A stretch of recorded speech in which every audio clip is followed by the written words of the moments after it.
We're back in the Midtown neighborhood, and things are gonna take a bit of a superficial turn, to say the very least, and I'll explain why in just a moment.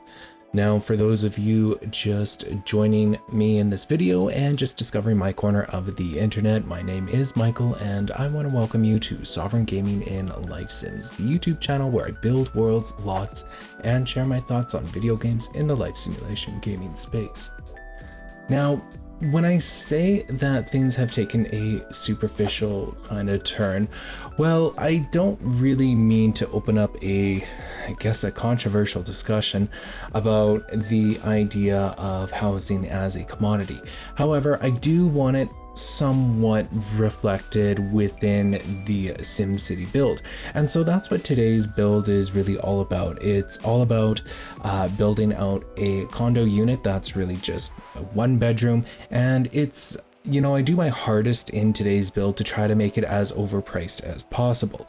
And honestly, I think I'm pretty successful in that, because this condo building ended up costing like 60,000 simoleons, whereas the 3-bedroom condo that we just completed costed about 70,000. So in terms of it being overpriced, well, I think I'm hitting the mark on that. So there we go. But yeah, today's vision is about building out one of the last lots of the Midtown neighborhood.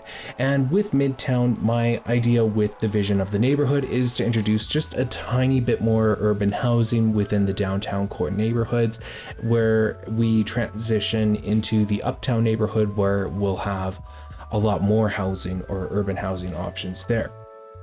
And that's all been done by design. I've mentioned it several times before that throughout this entire project, I have a whole list of different lot builds and community lots that I want to build out. And so this is totally one of those cases where I've always known that this project was on the horizon, and I feel like it helps to round out the Midtown neighborhood a little bit better as well.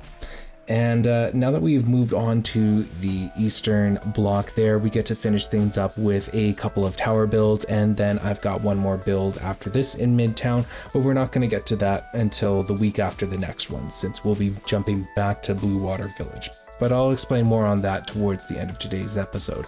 Today's vision is really about building out a 1-bedroom condo with the idea that it would be a piece of housing used more like a commodity rather than a place of dwelling.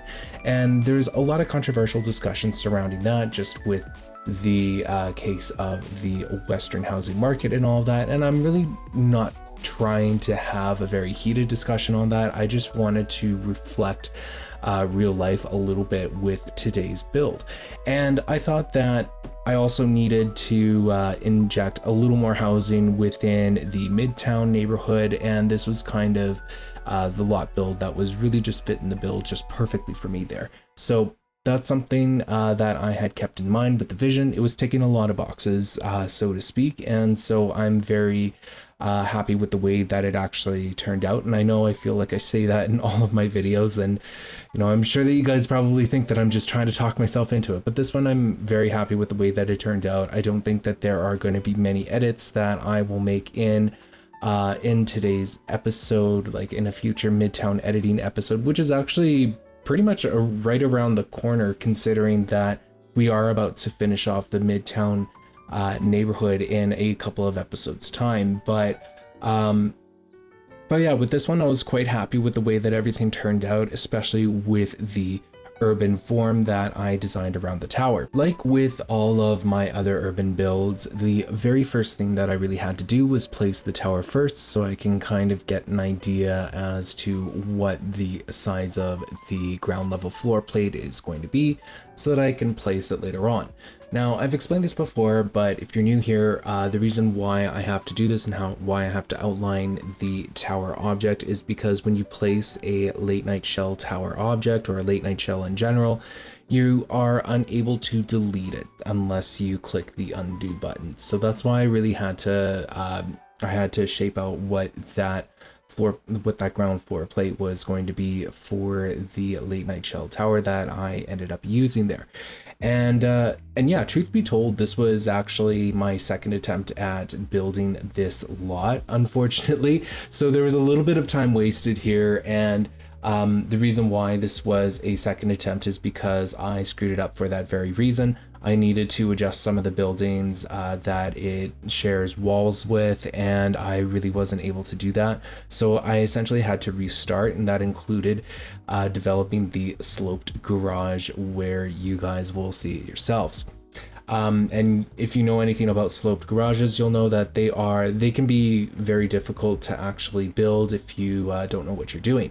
And the reason why I'm building a sloped garage here is because I did that in the last urban condo build, and so I wanted to do it again here. And I've also got like a ton of practice doing it with the townhouses. That was probably the most challenging build that I've ever done, is those townhouses, because of all of those sloped driveways within one lot and getting all the basements to coincide with each other. It was pretty much a nightmare actually trying to work with, and I definitely didn't film a lot of it because I knew it would just be time wasted of me doing the same thing over and over again, despite me speeding up the build. But anyways, the problem with sloped garages, as I'm sure you guys have figured out by now, is that building on top of them and figuring out what goes on top of them can be a very can be a strain on the imagination. In this case, I decided to cop out with a really easy basketball court that's public to I guess a publicly owned piece of plot of land that is available for all sims of SimCity. So I really copped out with something very easy here, but the other issue is placing in those foundation arms just right beside the slope, because you definitely need to disguise that with a little bit of foundation wall. Towards the end of the episode, you're actually going to see that the slope kind of skews just a little bit, and it's something that I fix off camera. So when it comes to uploading all of the Midtown builds and all of that, I want to set you guys' mind at ease here, and that when I do go to upload this actual build, it will be with the driveway properly sloped. So if you notice that towards the end of the episode, don't worry, it gets fixed. So yeah, the sloped garage makes a return here, and that is something that I am likely going to continue to do for future urban builds. Like, it's now a place of comfort for me, which again just kind of goes to show that even a builder such as myself can still get a little bit better here and there. And so I will likely put in more sloped garages as we continue to build out the urban core here. I don't think I'll ever use them in a neighborhood like Blue Water Village, with the exception, of course, with those townhouses that I had built, but the sloped garages is now a place of comfort for me. And now that I'm saying it out loud, I will likely redesign the bridge view towers and probably give them a sloped garage with a community space on top of it of some sort. I'll kind of have to cross that bridge when I get there, but yeah, by the time we get to the bridge view neighborhood builds, I'm likely gonna start that one off with an editing episode, because those lots definitely need a refresh. There's new things that I want to do with the single family home and with the tower lots that I did build. So yeah, that is certainly something that is on the agenda there for when we get to it in the far future. But anyways, with today's build, I wanted to flank the tower with like a mixed use brick building. Again, I really opted for something easy here, but I really like the massing of the brick building just kind of sitting behind the other condo build that just sits north of it. And I really like the way that it tapers down from that Roaring Heights skyscraper object down to this brick building, which is 5 stories tall. The only issue with this brick building is that it does look a little similar to the corner lot where I did the coffee house build, but I changed the colors quite significantly. And in fact, like, the color scheme that I use for the brick building is completely different, and it would be more similarly compared to Cowboys, which was the country bar build that I did. I can't believe I forgot what that was called, but it was a country bar build that I did, and it has like a similar color scheme to the brick building that's used there, but the massing is completely different, and I changed the colors quite significantly, and same with the windows, they're completely changed too. But I really like the fact that the mixed use building that flanks the tower directly east of it is indeed 5 stories tall. It's something that ends up being mixed use, being retail at the ground floor, of course, and then apartments just kind of sitting on top of it. And yeah, that was something that I decided to just kind of lean into. I originally wanted to create townhouses again to match the last condo build that I did, to match those townhouses, because I really like the massing on those townhouses. But when I placed the tower, it was just too large for me to accommodate townhouses within that lot. So I just decided to completely nix the townhouses and to just opt for a basketball court in the place where I would have built them if the lot was large enough. Personally, I kind of figure that this is a good problem to have as opposed to a bad problem, because in the beginning of this project, I had built out all of these lots and I tested these lots to see like what sizes of towers can actually fit on, different sizes of lots, and 50 by 50 squares was really where there was a lot of more flexibility there. So I'm not angry at it. I'm not angry at that kind of a problem space, having to nix townhouses that flank its north for a basketball court. I think is a pretty good trade-off, taking into consideration that the lot size limits here and there and the size of the tower. And I especially wanted this tower because I feel like it just adds so much more to the skyline, and it's a very interesting looking late night shell. You're going to see me work on the floor plan of the actual condo unit itself early on, because this particular tower, this late night shell tower, is very difficult to work with. And it will actually be one of the last high-rise towers within the downtown core.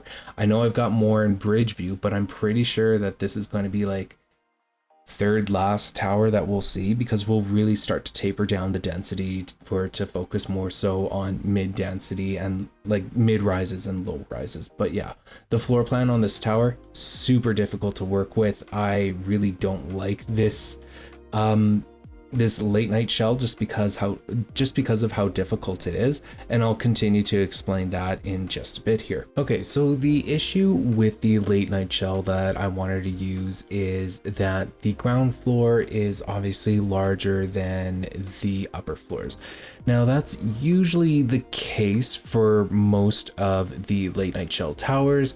However, the upper floors have an awkward shape to them as well. And you'll see that there's like a 2x2 square where it is obviously meant for an elevator. And that was something that I had to kind of guess at the ground level there. Now, the problem with the ground level floors on these late night shells, and this goes for all of the late night shells, not just the tower shells, but when you build the floors, and I've explained this before, but when you build the walls, they are 2 floors tall, technically speaking, and it makes decor really weird to place on the walls. It does something weird with the lights. I try to always minimize the amount of public space on the ground level for that reason, because it's something that's very awkward to build with and not something that I feel is very playable anyways. So I've always tried to like minimize it and try to like keep the ground floors on these late night shells very straightforward for players. Like, you're not sending your Sims there to hang out, you're sending them to go into the elevator, essentially, is what I'm trying to get at. In a perfect world, the ground floor, it would be nice to have the ground floor like open up and to be able to place like different kind of amenities on the ground floor, but this is just not the case with the Sims 3 and the late night shells that we have access to. But yeah, the upper floors have an awkward shape to them, not only for that 2x2 little area for the single elevator, I suppose, that it is obviously trying to get the players to build, but when you also zoom out on this tower, the walls can collide with the shell. Now this in itself is nothing really that new when it comes to late night shells. I had to really deal with this with the Champagne's Lounge build and the Penthouse build, because that was also an issue with the lower levels. Like if you built them all out, like they would poke through the late night shell building when you zoom out in the map view. That was something that I didn't want to have, because that annoys me first and foremost, but it also annoys other players. So I didn't want to annoy other players with this particular build, or with any of those late night shell builds. But anyways, when you zoom out, the walls can collide with the shell, and if you look at the late night shell and study it carefully, you'll see that there's very much like a certain area that really wants you to build out as a balcony. And you know, that's exactly what I did. I decided to let the shell influence me heavily on what I'm actually building here, and I really wanted to avoid like any kind of wall collisions from what I'm doing. So it forced me to build a balcony. And if you've been on my channel for a little bit, you know that I'm not the craziest when it comes to balconies on mid-rises and high-rise buildings, but that's just a whole personal thing. So in this case, like I am kind of I don't want to call it growth, but I am certainly stepping outside of my comfort zone when I am forced to build out a balcony for the actual unit here. And I actually do think that I do a pretty good job at it, so I'm not too angry about it myself, but it was just something that really forced me according to the late night shell building that I was using. Now, when I go to build the, like back to the ground level, when I go to build the basketball court, you're going to see me switch the entrance to it a couple of times. And that's because this is a bit of a journey for myself, but that's because I didn't like the idea of Sims crossing an alleyway and a road that leads down to the parkade in order to get access to the basketball court. To me, I feel like that just puts Sims up for like it puts them at risk for collision. Like I was trying to be a little realistic when designing it. So you'll see me switch the entrance for the basketball court from one side to the next, and then me realize like, hey, I'm still kind of giving them the same problem because I have to now walk down an active alleyway. So I eventually figured it out and switched the entrance so that you can access it directly from the sidewalk where pedestrians are obviously walking down. So a little bit of a journey there, which was kind of embarrassing, but at the same time, you know, I just kind of kept it in here and decided to share it with you guys. I decided to make those two arms that lead into the parkade garage. I just decided to fill them with bushes because, you know, again, a problem space with those with these sloped driveways is that you need to figure out something with the foundation arms that flank directly against it, and removing them is just really not an option, especially for this lot in particular, because there's no way to smoothly like slope the surrounding terrain. Like there's no way to soften the surrounding terrain without it looking all kinds of crazy. So I decided to just extend those foundation arms and just kind of make like a fake like a fake garden on top of it, which just really has bushes. So, you know, I eliminated all the pedestrian access on that particular side of the basketball court in order to prioritize vehicular movement. Okay, let me now explain this brick mid-rise that's going up here. So I'm sure that if you aren't seeing it already, you'll see it really soon, that I start using these bright blue stairs and also a little bit of blue roofing. And I swear to you guys, I have not gone crazy. I did not go crazy when I was doing this build. I actually had a reference, and I'm putting that reference right up right now on screen so that you guys can see I am not that crazy for doing this. You see, when I found this reference, I absolutely loved it. I thought it was a great way to add some color into, you know, a quote unquote brick square, which is really what this building is. It's just this brick square mid-rise, and I love brick mid-rises, but I needed to really do something different to it. It was looking too similar to the coffee house. It was also looking too similar to the country club that I made. I don't know why I keep forgetting the name of it, but All Stars and Cowboys, it was just looking a little too similar to both of those builds. And so I really needed to give it a little pop of something to just kind of give it a little extra personality. And the blue stairs is really where it is all about. Now, I'm going to let you guys know right now that I don't mind similar buildings. Like, there are plenty of brick mid-rises around the world, like especially when we look at cities like New York. There is a certain magic to like sameness and using the same building several times.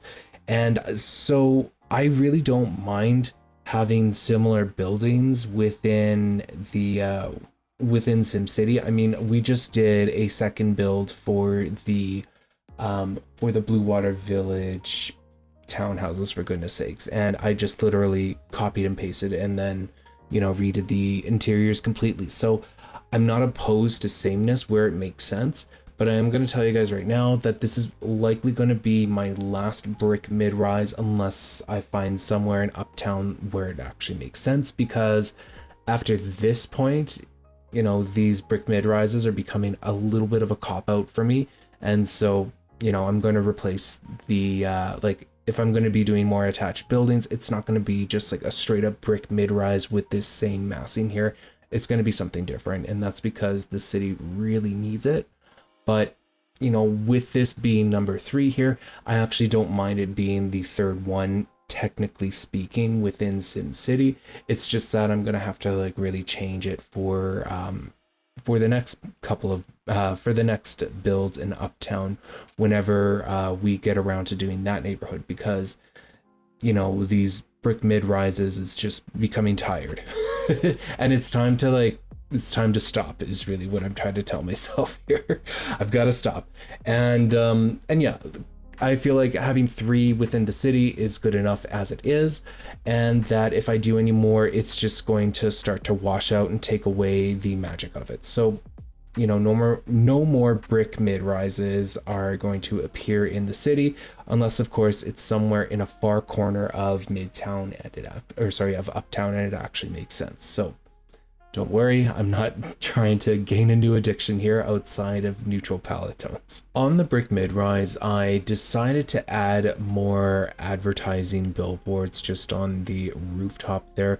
And the reason being for that is I wanted to balance out the east side of Midtown with some advertising, because on the west side, there's a lot of billboards and advertising, like in the Gast district and in a couple of the other lot builds as well, and I really wanted to bring a little bit of a sense of balance into this side of Midtown.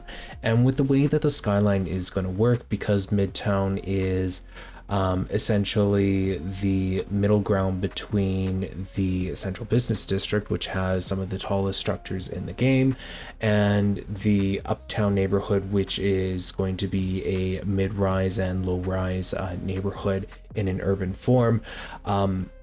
You know, you can actually look up and see, like, it's got a good view to actually see some of the advertisements depending on the angles that you have. So it made sense to have more advertisement here. And because the brick mid-rise is essentially an empty building anyways, it's not like it is competing for the player's attention, which is always something that I keep in mind when building out these structures, especially within the downtown neighborhoods of SimCity, is what objects and what areas of the lot are competing for the player's attention. And because most of the gameplay for players is going to occur within the tower itself, you know, this wasn't going to compete with the player's attention and with their focus for that. So I felt it made a lot of sense to place advertisements here. Another thing as well that I started to realize when building out this mid-rise, especially after I built out the 5th floor and started giving it color and everything, is that I really started to like the mid-rise from the family condo build that I did, that's just sitting directly north of this one here. Like, the height is correct in terms of what I want the Midtown neighborhood to do, which is just, add an odd pop of height here and there while also sloping down to mid-rise and low-rise structures of Uptown. And in this case, the height on the Roaring Heights skyscraper object from the family condo build that I did previously, that is just like really correct here. Like, I'm really glad that I held off on editing that lot until I finish this lot, because I feel like this lot will influence that lot in substantial ways. And honestly, the color might not be right, and I know that the front of the building that of that previous build will likely need to be reworked, but the good news here is just that the height is correct, and that's really a big consideration that I had when building out that previous build. If you notice that I did something different with the windows this time around, you would be correct. I decided to offset the windows so that they match the different platforms that each of the fire escape levels lead to, and this is again to add a little more intrigue to the structure, but yeah, the fire escape stairs themselves actually kind of off-center the entire building. It's very hard to notice just with the way that I've got the other buildings, with the way that I've got the other windows laid out and all that, but the front entrance isn't exactly centered on the brick mid-rise building, and that was, I want to say almost deliberate, but it was really not. It was really something that kind of forced my hand when working with these staircases. Maybe I should have spent a little more time fiddling around with the staircase placements for the fire escapes, but I really like the way that it turned out anyways, so that's really not on my list of things to do whenever I get around to doing a Midtown edit episode in the near future. So yeah, that's gonna just have to stay the way that it is. I'm not mad at it, but I just wanted to point it out to you guys, because if you are using fire escapes and you're putting them in the front of your building, maybe do like 2 sets of fire escapes just on the just a inset a little bit from the corners. That might actually look a little bit nicer there. I might even go back and actually do that, but we'll just kind of see how I feel by the time I get to it. Something really new that I discovered while working on this lot is that I was able to attach ladders at the end of the stairs. I'm not too sure exactly what the logistics are surrounding that, so you'll have to go back and slow down the episode so that you can see exactly what I did. But if I was to wager a guess, what I did was I placed floors just by the landing of the stairs, just kind of adjacent to it, and then I placed the ladder. I did it without move objects, so that was kind of what was surprising to me. I'm very new to using ladders, and I completely forget which expansion pack they came with. Pretty sure it might have came with Ambition, so it might have been something that was added in very early on in the franchise, but I never really ended up using them, and here we are having access to them, and I'm using them left, right, and center, because they definitely made an appearance in the Goth Manor build when I was building out all those hidden secret passages. But yeah, I was able to attach a ladder at the end of the fire escape staircase, which I felt was super realistic, super cool to have, but also a complete accident as to how I was able to do it. So, great. It really worked out well for this particular lot. I finally did get around to adding a shop on the ground level of the brick mid-rise that is actually viewable to the players. I just dropped in like a public marker on it, and I didn't give it any access to any doors, so you can look but you can't actually interact, which is great. That's really all that I wanted, is to just put in a little bit of set dressing there, just to kind of give the illusion that there is a business actually running on the ground level of the brick mid-rise, which is just essentially a piece of set dressing used to fill out the skyline just a little bit more. To be completely honest, this idea did not come from me. I didn't have a sudden stroke of genius there. It was from a commenter way back when, and I'm forgetting the names. I'm pretty sure it's Judy Albert actually that suggested this, and it was a genius suggestion. I'll be posting up the comment on screen, so credit goes to you. I'm pretty sure it was you, Judy Albert. If not, I'm gonna have to really edit the audio recording on this. But anyways, thank you so much for the great suggestion. I finally was able to implement it. I do want to go back and start implementing that suggestion elsewhere, but for now, this is actually a place where I thought that it made the most sense to actually implement it. So thank you so much for the suggestion. I appreciate it. Let's talk a little bit about the parkade, and the parkade really follows the same formula as all of the other parkades that I've done. There's really nothing new here that I need to speak about. I put in a little bit of garbage. There's a place to park your bikes. Since this is a condo build, like there is an underground parkade that the sloped driveway, you know, leads to. And I say that with quotations because it's really just a little more set dressing. Like I've mentioned before, a lot of these urban builds involve a lot of set dressing before we actually get to the meat and potatoes of it. So, you know, that is the case. The parkade, on the other hand, does have a function. You buy your car and you place it here, which is why the player and owner of this particular condo unit gets a magical number of 1 parking space to work with. So I imagine that reflects realism in buildings like this, in towers like this, where a 1-bedroom condo would really only earn you 1 parking space, whereas a 2 or 3 bedroom might earn you more parking spaces, or you have to pay more for more parking spaces. I don't know.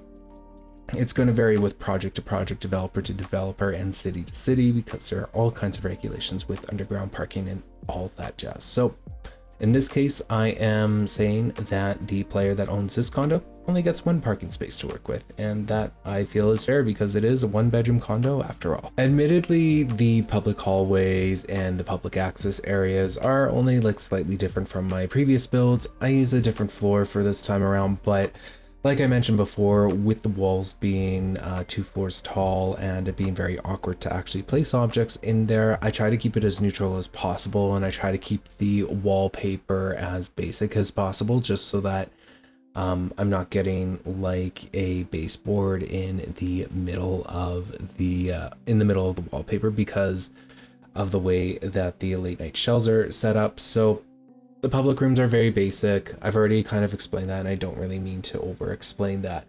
But I will say this, is that in order to have neighbors actually spawn into your buildings as apartments, you need to have a hidden room marker in a closed off unit that has a door to a room that has a public room marker dropped on it. And then what you do from there is you shift click on the door and you assign it as an NPC door. What this does is it allows the game to actually spawn neighbors that actually live within that unit. Now, I wanted to kind of explain that because that size of the unit can be whatever you want it to be.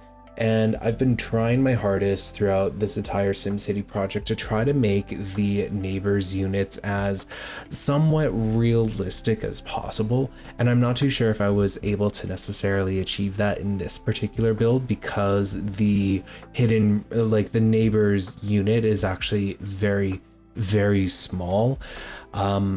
I know I've already explained that the vision of this particular tower unit is, of this particular tower is that it's more so like a commodity tower or an investment piece for someone that wants to invest in real estate. And so I would imagine that the neighbor that's living next door to the actual livable unit in here is living in some sort of like a micro suite or a micro bachelor unit. So it would be something fun and challenging, I would find, to try to decorate that, but you know, that wasn't really the focus of today's build. And with the tower already giving me like a lot of limitations in terms of the buildable space I can actually use, I didn't want to make that a part of the challenge for this. I really wanted to create a 1-bedroom unit that feels very overpriced. And like I mentioned earlier this episode, I really think that it is. overpriced, that is. But yeah, I do feel it's very important especially in high-rise buildings like this, to have at least one unit for NPCs to spawn in as neighbors. I think that's just more realistic. And yes, this is how I play apartment units and all of that in the game. I feel like when you switch the actual residential lot to an apartment lot and then all the roommates spawn, they all end up in your own unit anyways.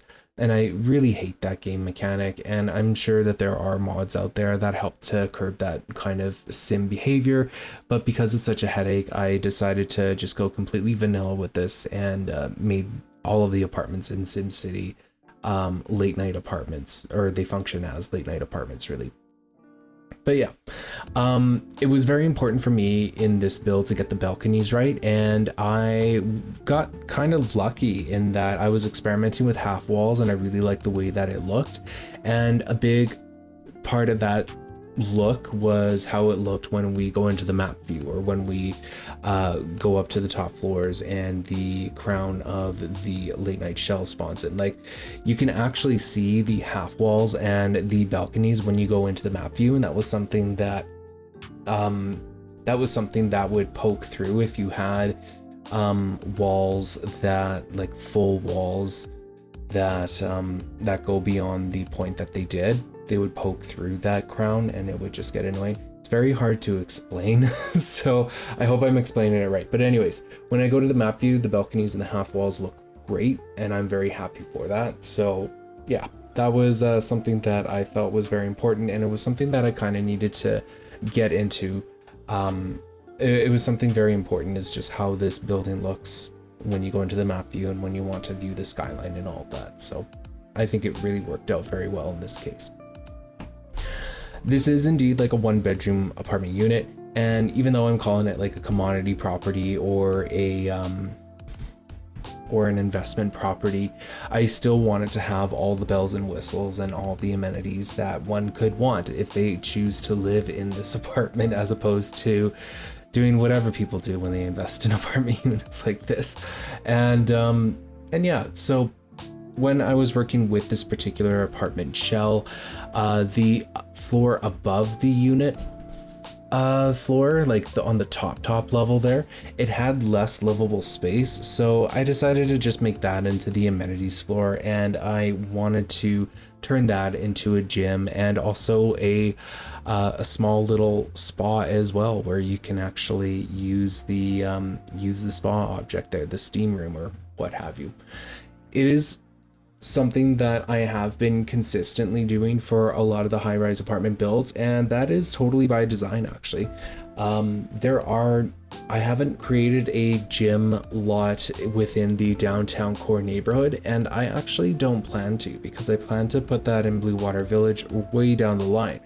But in lieu of doing that, I have decided that for where it makes sense, for a high-rise like this that would offer amenities, I would just put in gyms where I could, so that players that are playing with Sims in the downtown core don't have to travel all the way to Blue Water Village just to go to the gym, where they have that gym just right in that public space that's accessible directly for their Sims. So that was kind of the idea there, is in lieu of not putting a gym in the urban downtown core neighborhoods, I would just put them into the apartments themselves so that players still had access to it, because it wouldn't make sense in real life to go all the way to a suburb just to go to the gym. You would likely just go to somewhere nearby, and because I was choosing not to have that particular community lot nearby, I decided to supplement like the need for a gym in these kind of apartment shells and all that.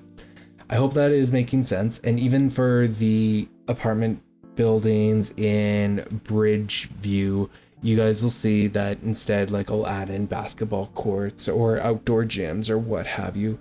And even then, like, you can still act like there's always an opportunity to exercise and all of that within the downtown core. And it's very much something that players won't struggle to find when they choose to actually live in the downtown core. So that's something that I have kept in mind, is just that in lieu of having an actual gym community lot in the downtown core neighborhoods. It would just be offered as amenities in the apartment buildings and what have you. Now, the size of those gyms are going to vary depending on the apartment buildings and whether or not it even makes sense. I mean, I didn't even add in a public gym area for the what was it called? The French inspired apartments way back in Old Town. That was probably a building that I probably should have added in a little gym there, but you know, whatever. Like, it just has to make sense for the property, and in this case it made sense for this property, so I just decided to add it in. Honestly, when it comes to the gym itself, I really did nothing groundbreaking with it. I stuck to my comfort zones there. I was honestly a little bored when I was doing the gym there because I was more excited about doing the unit, but yeah, I essentially did what I always do, or did what I'm most comfortable doing, which is using a neutral palette. And for this particular gym, like, I tried to make it feel like a little more luxurious as an amenity space itself, gave it a sauna, and just kind of called it a day from there. I even tried to put in some more towels here and there just to try and make it feel a little more luxurious, like you could get proper towel service as part of your amenity package when purchasing a unit within this particular tower. Again, the idea with this whole tower is that it's a commodity tower, it's an investment tower essentially, and I really wanted players to feel like their Sims overpaid for it, and that's a huge, that was like a huge thing that was running in the back of my mind when actually building out this tower. So yeah, as opposed to like the last condo tower that we built, which was geared towards families and like how that would realistically accommodate a family in an urban living space, that had a much more lighter intention behind it, whereas this one is very much like an investment piece in a portfolio. I don't mind, again, you know, showing these sort of different ways of acquiring properties, and that was something that I did want to have a little bit in SimCity. I think this might be the only one that I really try to make like this, except for maybe one other, but that is a whole entire build.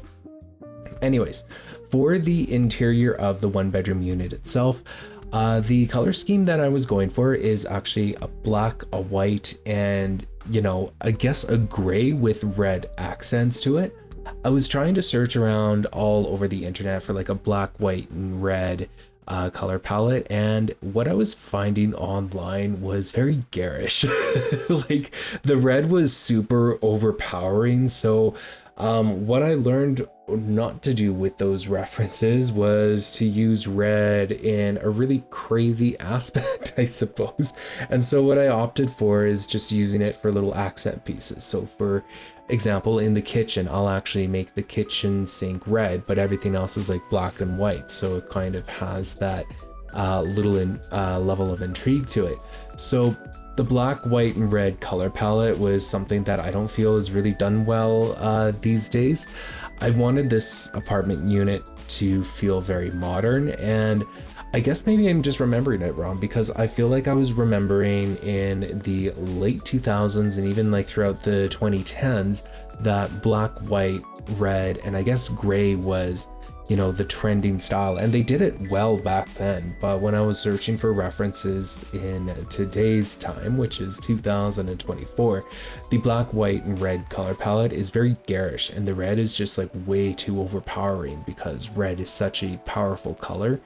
And yeah, it was just like overdone and overused, and it kind of put me off, if I'm going to be completely honest. But I stuck with it, and I actually think that the color palette that I used, which included red, was used tastefully. Sorry, I don't mean to insult like interior designers out there in the world, but like what I was getting in Google Images was very garish, and it was just like, it was just too overpowering. It wasn't suitable, and I'm someone that actually likes black, white, and red as the color palette. I think it's a really chic color palette, but whatever.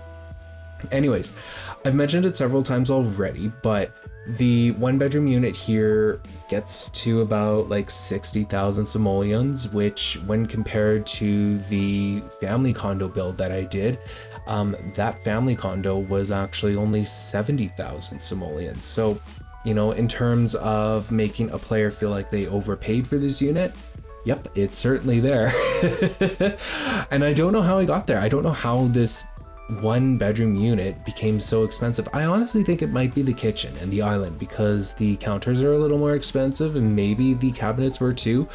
I don't know, like it's still a very small kitchen. I don't know how this 1-bedroom got to 60,000 simoleons, but I'm really thankful it did, because it really tells the story that I'm trying to tell, which is that this is an investment piece, and you know, you're overpaying for this kind of thing and all that jazz. I've already explained that, but yeah, I don't know how it got to 60,000 simoleons, but it did. The oversized island in the kitchen was super important to me, not only from a design standpoint, because I feel like oversized islands in The Sims 3, which I have to use move objects to actually achieve that particular look, is something that really helps to make the space feel a lot more spacious. But why it was especially important in this build is because there is no formal dining room as well. So Sims are going to have to, like, if they want to eat indoors, they're either eating on the couch or they're eating at the island there. And speaking of the couch, I did use the same sectional couch as the family condo build that I did. And I know I keep comparing to that, and I know that there are a ton of similarities between the two, which is, you know, admittedly a little intentional on my end. But the sectional couch is so wonderful, and I was again put in, like, I designed myself into a corner where I had to have a couch that backed up against the glass, and because I don't want to put a TV right up against glass windows, I would rather have a couch there. So I used the same sectional couch, and the thing with that particular sectional couch is that there's space underneath it, so it feels a lot lighter, a lot more airy. And you know, if this was real life, it would actually let a lot more light in, as opposed to a sectional couch that just went straight through the ground, because that's going to block light from the windows there. So I used it, and it also worked really well with the color palette, especially with the little red pillow in the corner. So it was something that I just couldn't refuse, and I am so sorry, because because it's kind of a design faux pas to like do the same couch, sectional couches over and over again. So hopefully this will be the last time I use that particular sectional couch, but no promises there, you guys. Another thing that I did with this build, just to kind of add a little more design to it, is I tried to use textures on future walls. So with the wall with the TV on it, I decided to change the texture on there. That was actually something that I gained from a reference. So I used that particular texture just to break up the feature wall a little bit, and I used it again in the in the only bedroom. And yeah, I used the texture. I felt that it worked really well, and I think that it just again adds it adds a new dynamic into the actual living space of the unit itself. Now, there was something that I really struggled with, and you guys are going to see it on screen either now or in the next few moments here, but I really struggled to try and find an opportunity to put in a computer.